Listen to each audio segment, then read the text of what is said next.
یہ مسئلہ تھوڑا سا مشکل ہے، میں انشاءاللہ آسان کر کے سمجھاؤں گا۔ مسئلہ مختار کل،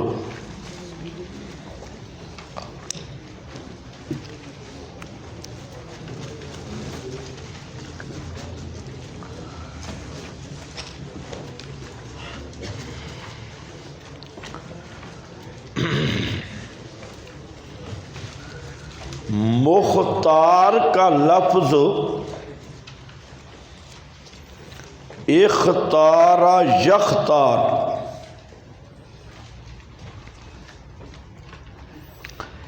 اسم فاعل کے معنی میں بھی ہے اور اسم مفعول کے معنی میں بھی۔ مختار یہ فہوا مختارن بھی ہے، فضا کا مختارن بھی ہے۔ اختار یختار، تو اسم فاعل بھی اس کا آتا ہے مختار، اسم مفعول بھی آتا ہے مختار، اور یہ ہے لفظ اختیار سے۔ اختیار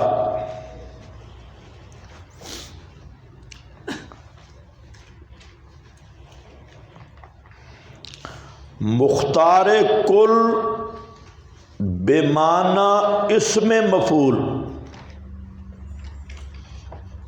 کا معنی ہے محبوب کل، یعنی سب کے محبوب، سب کے محبوب۔ اس معنی میں نزاع نہیں ہے کہ نبی کریم صلی اللہ علیہ وسلم سب کے محبوب ہیں، یعنی سب اہل ایمان کے محبوب ہیں۔ تو یہ کون سا معنی ہے؟ اسم مفعول والا، پسندیدہ، محبوب۔ البتہ مختار اس معنی میں مختار کہنا صحیح ہے، کل پہ اشکال ہوگا، کیونکہ کافر تو آپ سے محبت نہیں کرتے، عیسائی، یہودی، نصرانی۔ تو بہرحال میں نے بتا دیا کہ اس کا معنی ہے محبوب، محبوب الکل، تمام کے پسندیدہ۔ اس پر خیال رکھ لو، اس معنی میں کوئی جھگڑا نہیں ہے۔ دوسرا لفظ مختار اس میں فاعل کے معنی میں، اختیار سے مراد ہے تصرف ما فوق الاسباب،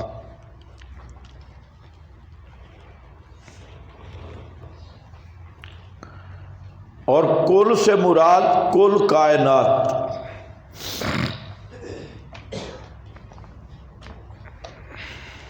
کل کائنات کے کل تصرفات۔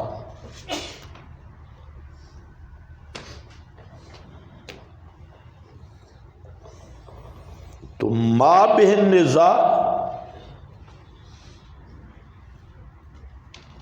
اسم بمعنی مختار بمعنی اسم فاعل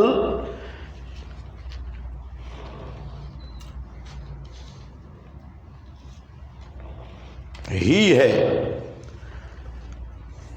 تو مختار کل کا مفہوم کیا نکلا کہ تمام کائنات کے تمام تصرفات کا اختیار رکھنے والا۔ مختار کل کا کیا مفہوم نکلا؟ تمام کائنات کے تمام تصرفات اختیار رکھنے والا، یہ مختار کل کا معنی نکلا ہے، مفہوم۔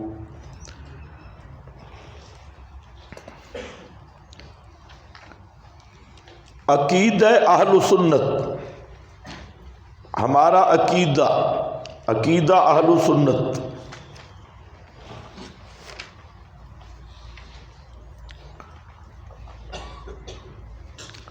کہ مختار کل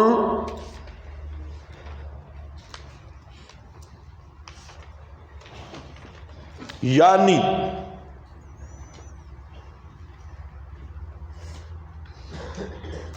تمام کائنات کے تمام اختیارات تصرفات پر اختیار و تصرف کی قدرت رکھنا اللہ تعالی ہی کا خاصہ ہے۔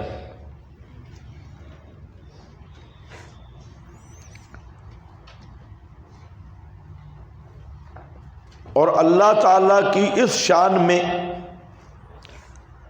کسی مخلوق،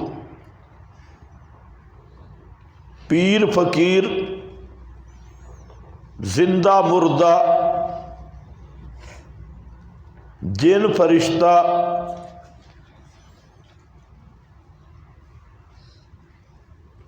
نبی، حضرات انبیاء اور امام الانبیاء کو ذاتی یا عطائی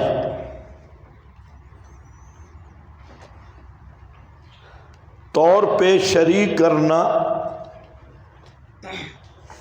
خالصتاً کفر ہے اور معتقد اس کا دائرہ اسلام سے خارج ہے۔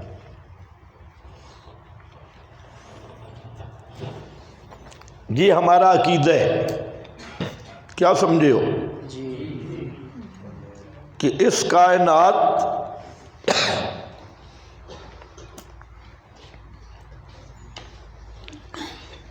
کے تمام اختیارات و تصرفات پہ اختیار رکھنا، قدرت رکھنا، تصرف کی طاقت رکھنا، یہ صرف اللہ کا خاصہ ہے۔ اس صفت میں کسی نبی، ولی، زندہ مردہ، حتیٰ کہ امام الانبیاء کو بھی ذاتی طور پہ یا عطائی طور پہ شریک کرنا یہ خالصتاً کفر ہے، اور کرنے والا دائرہ اسلام سے خارج ہے، کوئی تعویل شابیل نہیں ہے۔ اب میری بات سمجھے ہو؟ اچھا، اب ایک بات آپ کو میں سمجھاؤں گا، آپ ذرا غور سے سنیں۔ وہ بات یہ ہے کہ ایک ذرے پہ بھی ما فوق الاسباب تصرف اللہ کا خاص ہے۔ ایک ذرے پر، اگر ایک ذرے پر بھی ما فوق الاسباب تصرف کسی مخلوق کا مانتا ہے تو کٹر مشرک ہے۔ لیکن یہاں عنوان کیا آیا؟ یہ عنوان کی وجہ سمجھو، اس عنوان کی وجہ یہ ہے کہ ہمارا جو مد مقابل ہے اس کا عقیدہ یہ ہے کہ تمام کائنات کے تمام تصرفات اللہ نے انبیاء اولیاء کو تفویض فرما دیے ہیں۔ تو چونکہ مد مقابل کا عقیدہ مختار کل کا ہے، تو مختار کل ہونا یہ مستقل خاصہ ہے۔ یہ میں انشاءاللہ ذکر کروں گا۔ جیسے علم الہی کے کچھ خواص ہیں، مثلا میں نے آپ کو بتایا تھا علم الہی کے خواص ہیں۔ علم ما فی القلوب ما فی الصدور یہ مستقل خاصہ ہے۔ علم جمیع ما کان ما یکون یہ مستقل خاصہ ہے۔ علوم خمسہ کا علم محیط مستقل خاصہ ہے، اور پوری کائنات کا علم محیط مستقل خاصہ ہے۔ علم لامتناہی مستقل خاصہ ہے۔ تو یہ علم الساعہ یہ مستقل خاصہ ہے۔ تو مطلب کیا ہے کہ اسی طرح اللہ تعالیٰ کے کچھ خواص تصرفیہ ہیں، اور وہ مثلا واہب الاولاد ہونا یہ مستقل خاصہ ہے، اور شافل امراض ہونا یہ مستقل خاصہ ہے، اور محیی ممیت ہونا تو یہ بھی تو تصرف ہے، یہ مستقل خواص ہے۔ اسی طرح مختار کل ہونا یہ بھی اللہ کا مستقل خاصہ ہے۔ اب آؤ پھر میری بات سمجھو، آپ کو پھر شبہ پڑ جائے گا، اچھی طرح سمجھو کہ ما فوق الاسباب تصرف کرنا علی الاطلاق اللہ کا خاصہ ہے، چاہے جز میں ہوتے چاہے کل میں ہو۔ لیکن جہاں مختار کل کی بات کیوں آئی کہ ہمارا جو فریق مخالف ہے اس مسئلہ میں تو ان کا عقیدہ مختار کل کا ہے، دعویٰ مختار کل کا ہے، تو اس لیے عنوان منتخب ہوا مختار کل کا۔ مکہ والے مشرک وہ مختار کل نہیں مانتے تھے، آپ نے مسئلہ الہ میں پڑھ لی ہے، من بیدہ ملکوت کل شیء ہوا یجیر ولا، وہ سارے کیا کہتے ہیں مختار کل ہونا کس کا خاصہ ہے؟ اللہ ہی کا۔ ابو جہل نہیں مانتا تھا کہ مختار کل ہمارے بزرگ ہیں، یہ شیعہ بریلوی مانتی، تو ابو جہل اینڈ کمپنی کا نظریہ تھا کہ چند جزوی اختیار ما فوق الاسباب ان کو ملے، چند جزوی، اس لیے ان کی جب قرآن نے تردید کی تو ما یملکون من قطمیر لا یملکون مثقال ذرہ، ایک ذرہ کا اختیار بھی نہیں، کھجور کی گٹھلی کا اختیار بھی نہیں پردے کا۔ کیوں؟ کہ ان کا نظریہ تھا کہ امور حقیرہ کا ان کو اختیار ملا ہے، چھوٹے چھوٹے کاموں کا۔ تو جب اللہ نے رد کیا تو ایک ایک ذرے کا نام لے کے کیا کہ کاکھ دے مالک نہیں، ذرہ پہ بھی اختیار نہیں۔ تو مسئلہ اب بھی یہی ہے کہ ما فوق الاسباب تصرف علی الاطلاق اللہ کا خاص ہے۔ پھر اس تصرفات ما فوق الاسباب کے کچھ شعبے ہیں، جیسے مثال کے طور میں نے سمجھایا واہب الاولاد ہونا، اولاد دینا، محیی ممیت ہونا، زندگی دینا، موت دینا، بارشیں برسانا، اور موسموں کو بدلنا، لیل و نہار پہ تصرف کرنا، رات اور دن پہ تصرف کرنا، تو یہ مستقل خواص الہی ہیں باب تصرف میں۔ تو ان میں سے ایک خاصہ کیا ہے؟ مختار کل ہونا، کہ اس پوری کائنات کو بنانے کے بعد پوری کائنات پر اختیار بھی صرف اللہ کا ہے۔ کچھ سمجھ آئیے میری بات؟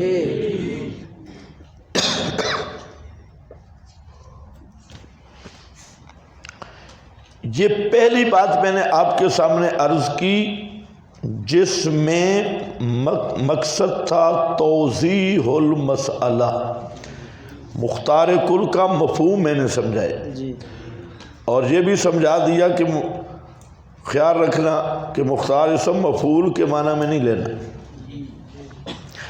اس مسئلہ میں ہمارے مد مقابل کون ہے، یہ دوسری اہم بات سمجھنی ہوتی ہے کہ ہمارا اس مسئلے میں مقابل کون ہے، خصم کون ہے۔ تو اس مسئلہ میں اور پہلے مسئلہ میں بھی، علم غیب میں بھی، وہاں عبارتیں آپ کے پاس نہیں آئیں، عیسائی، شیعہ اور بریلوی، تینوں طبقے اس مسئلہ میں ہمارے مد مقابل ہیں۔ عیسائی بھی، رافضی بھی، بریلویوں کی جمعی اقسام، یہ ہمارے مد مقابل اس مسئلہ میں۔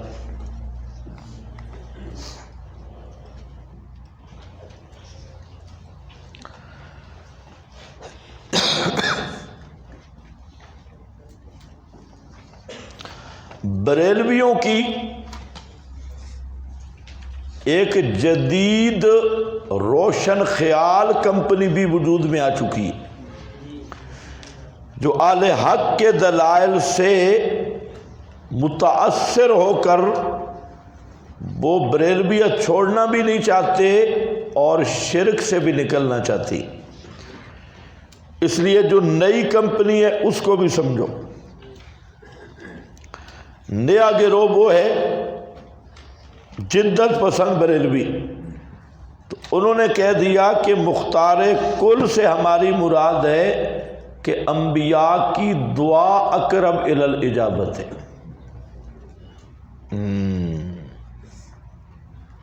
دعا کے اقرب، تو یہ جز کوئی اختلافی نہیں. اگر کوئی بریلوی جہاں تک آ جائے کہ مختار کل سے میری مراد یہ ہے تو وہ سمجھو کہ وہ مختار کل والا ایسے اس نے بکواس کی ہے. مختار کل کا معنی کیا ہے اور مراد کیا ہے؟ یہ ایسے ہے کہ جیسے آپ کسی کو کہیں کہ او گدھے کا بچہ، تو کہ نہیں میرا مراد تھا محترم سر جی. یعنی کچھ مراد کی مناسبت ہوتی ہے. لفظ کیا ہے؟ مختار کل. مراد ہماری یہ ہے دعا اقرب الی الاجابہ. اور یہ کون سی مراد ہے تیری؟ تو خیر یہ بزدلی ہے. باقی انشاءاللہ کام آ رہا ہے کہ بریلویہ اور روافظ کا جو اصل نظریہ ہے، جو اپنا عقیدہ ہے کہ ان دونوں کے، اچھا شیعوں میں بھی ایک طبقہ نکل ہے اور وہ طبقہ آج کل وہابی شیعہ ہے. میں بار بار اس کا تذکرہ کر رہا ہوں. اور ادھر وہابی بریلوی بھی نکل رہے ہیں. وہابی بریلوی یہ اہل حق کے بیانات اور اس میڈیا کا صدقہ ہے. اس میڈیا پہ وہ جب سنتے ہیں تو اندر بیٹھ کے سوچتے ہیں یار کر تو ہم شرک رہے ہیں. پھر وہ چینجنگ لاتی ہیں. اب پرانا مذہب چھوڑنا بھی مشکل ہے اور یہ کہیں کہ اب تک ہم نے گندگی کھائی تو یہ بھی مشکل ہے، اور نیا اپنانا بھی مشکل ہے. تو وہ پھر درمیان میں اپنے شرک میں تعویلیں شروع کر دیتی ہے. تو خیر بہرحال اس معاملہ میں اب ذرا دیکھو یہاں پر چند عبارتیں دیکھو. مسئلہ مختار کل پر عقیدہ نصارہ آپ کے پاس لکھا ہے تو ہی مطلوب و مقصود و جہاں، ہے تو ہی مطلوب و مقصود جہاں. کیا کہہ رہے ہیں؟ لولا عیسیٰ. یہ وہی مضمون ہے. میں نے کہا تھا نا کہ عیسائی کہتے ہیں عیسیٰ نہ ہوتے تو کائنات نہ بنتی. اچھا اس پہ بہت سارے مولویوں نے اعتراض کیا، حالانکہ ہم نے بادشاہ عبدالعزیز کی ذکر کی تھی. اب یہ عیسائیوں کی کتاب ہے فریاد منتظر. فرماتے ہیں کہ ہے تو ہی مطلوب و مقصود جہاں.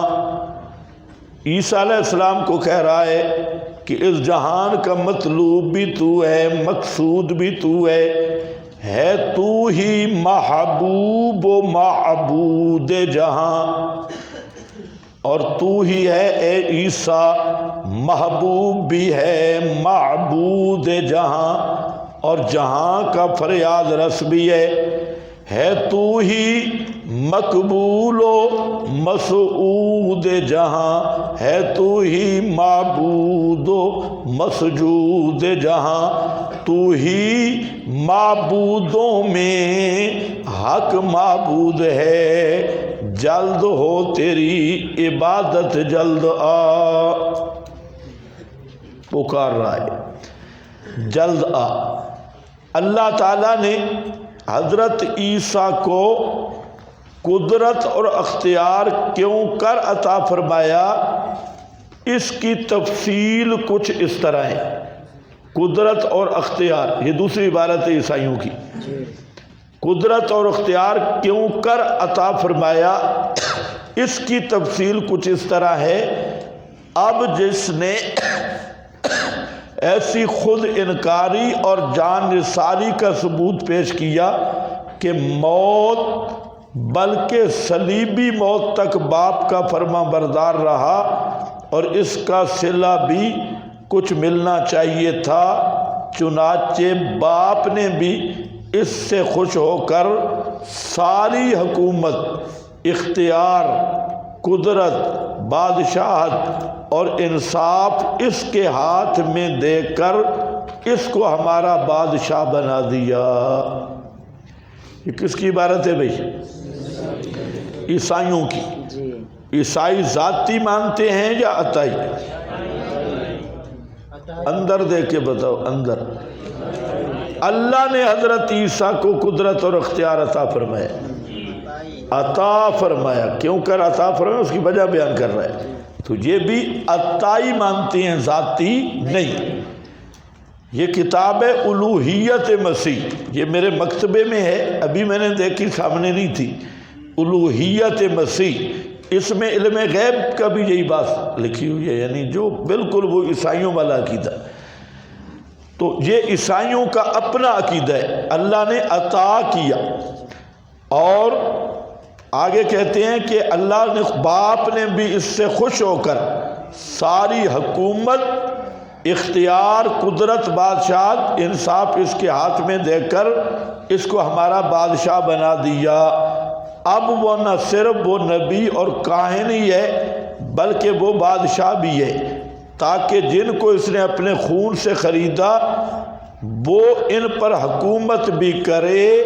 کتاب کا نام ہے الوہیت مسیح، صفحہ نمبر 51 اور 52 ہے۔ اچھا جی، اسی طرح کی عبارتیں آپ کے پاس حوالے سب لکھے ہیں، تو یہ کتب عیسائیت کے نام بھی لکھے ہیں۔ اسی طرح کی زبور 103 صفحہ اور 20 پر، لوکا 11 اور 22 پر، پطرس 2-3، مکاشفہ 20-2-3 یہ صفحات ہیں، استثناء 39-32، یسعیا 221-24، متی یہ 26-29، پھر زبور 135-67، رومیوں 1 اور 2 صفحہ، پیدائش یہ 1، یوحنا، اور یہ سب ان کی کتب کے حوالے ہیں جو عیسائیوں کی آسمانی کتابیں سمجھی جانے والی ہیں، جن کو مولویوں نے بدلا تھا۔ اور یہ عقیدہ عیسائیت ہے۔ اسی کے ساتھ عقیدہ ہے شیعہ کا۔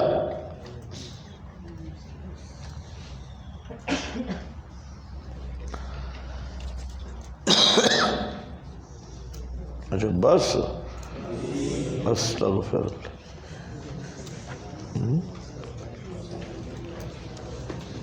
چلو بس کر دو۔